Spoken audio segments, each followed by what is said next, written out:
ఓం శుక్లాంబరధరం విష్ణుం శశివర్ణం చతుర్భుజం ప్రసన్నవదనం ధ్యాయే సర్వవిఘ్నోపశాంతయే.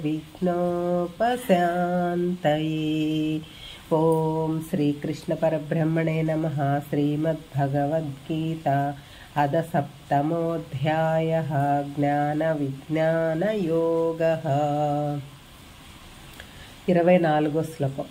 అవ్యక్తం వ్యక్తిమాపన్నం మన్యంతే మామబుద్ధయః పరం భావమజానంతః మమావ్యయమనుత్తమం. నిరాకారుడిని, నిర్గుణుడిని, నాశనము లేని వాడిని, అన్నిటికంటే ఉత్తమమైన వాడిని, కనపడే ప్రకృతి కంటే విలక్షణమైన వాడిని అయిన నా గురించి పూర్తిగా తెలియని వారు నన్ను వారి మాదిరే సామాన్య మానవునిగా, ఒక వ్యక్తిగా, శరీరము కలవానిగా భావిస్తూ ఉంటారు. ఈ శ్లోకంలో పరమాత్మ తన కృష్ణావతారం గురించి చెప్తున్నారు. ముందు పరమాత్మ తత్వం గురించి చెప్పారు. అవ్యక్తం, అవ్యయం, అనుత్తమం అంటే ఎవరికీ కనపడనిది, అంటే మన మామూలు కంటికి కనపడనిది, మనసుకి అందనిది, నాశనము లేనిది, ఉత్తమమైనది. ఇది పరమాత్మ స్వరూపం.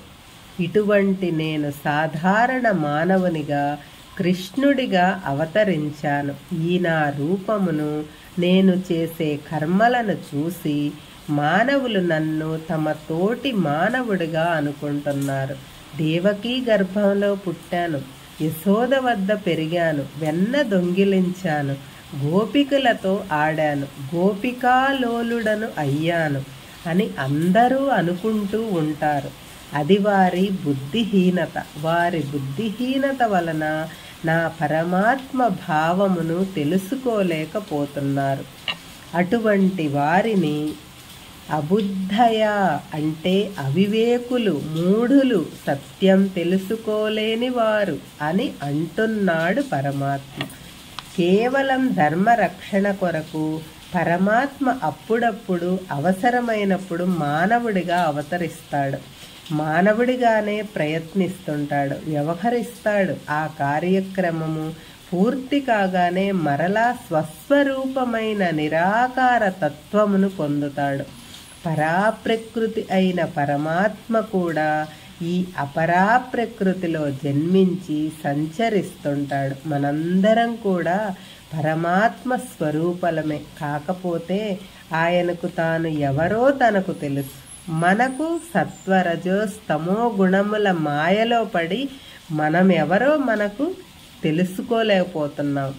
పరమాత్మ తనకు ఇష్టమైన దేహంతో అవతరిస్తాడు. మనకు ఆ స్వతంత్రత లేదు. మన పూర్వజన్మ సంస్కారములను బట్టి మనకు జన్మలు వస్తాయి. పరమాత్మకు ఏ దేహంలో ఉన్నా పూర్వజన్మ స్మృతి ఉంటుంది. మనకు ఏ దేహ స్మృతి ఆ దేహమునకే పరిమితం, అంతే తేడా. ఇంకా పరమాత్మ లక్షణాలేంటి అని పరిశీలిద్దాం. అవ్యక్తము, ఆత్మ అవ్యక్తము. మన శరీరం మాత్రమే వ్యక్తము. అవ్యయము అంటే నశించిపోనిది. ఆత్మ కూడా నాశనము లేదు. కేవలం శరీరం మాత్రమే నశించిపోతుంది. ఉత్తమము, ఆత్మ అన్నిటికంటే ఉత్తమమైనది. దానికి రాగద్వేషాలు, సుఖదుఖాలు, కోపతాపాలు లేవు. నిశ్చలంగా, నిర్మలంగా ఉంటుంది. ఈ ఆత్మతత్వమును తెలుసుకోలేని వారు పరమాత్మను ఒక సాధారణ మానవునిగా పూజిస్తారు, ఆయనను అనుసరిస్తారు. దానినే సగుణారాధన అంటారు.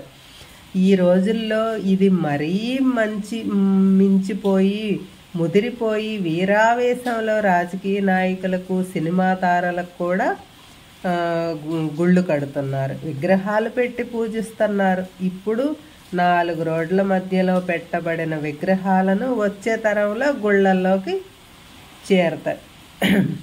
గుళ్ళల్లోకి చేరవు అని అని నమ్మకం లేదు.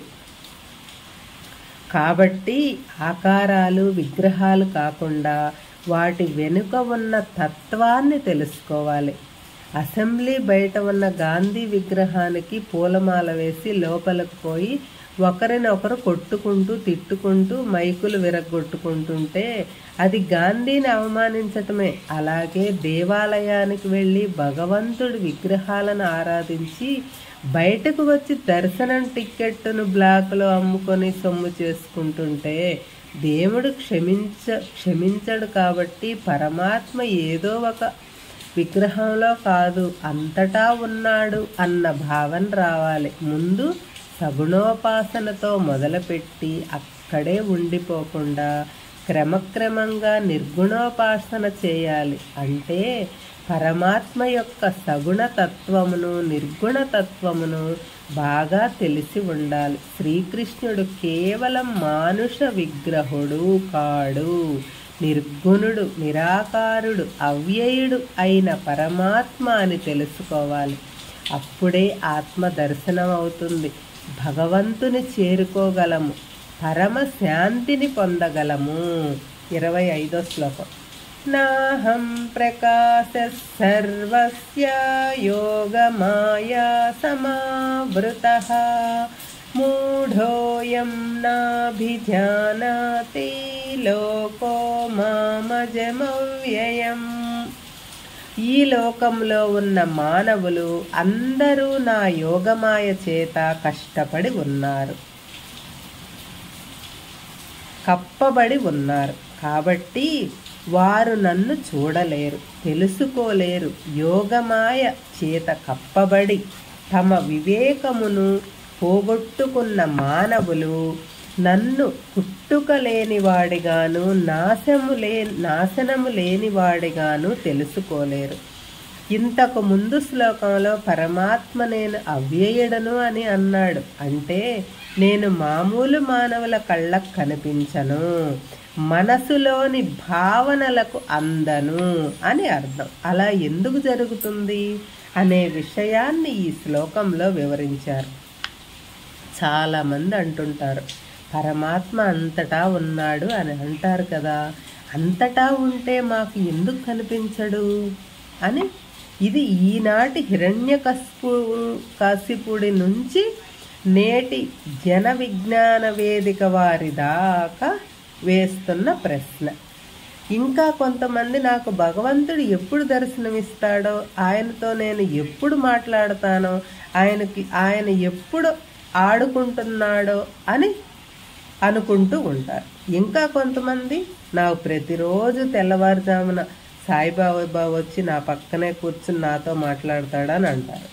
మరికొందరు నేను దేవి ఉపాసకుడిని, నాతో అమ్మవారు ప్రతిరోజు మాట్లాడుతుంది అంటారు. ఇంకా కొంతమంది నేను ఆంజనేయ స్వామి భక్తుడిని, స్వామివారితో నేను స్వయంగా మాట్లాడతాను అని అంటారు. వీరందరూ మూడోయం అంటే మూడులు అని పరమాత్మ నిరాకారుడు, నిర్గుణుడు, అవ్యయుడు అని తెలుసుకోలేని వారు అని చెప్పాడు. మరి ఇలా ఎందుకు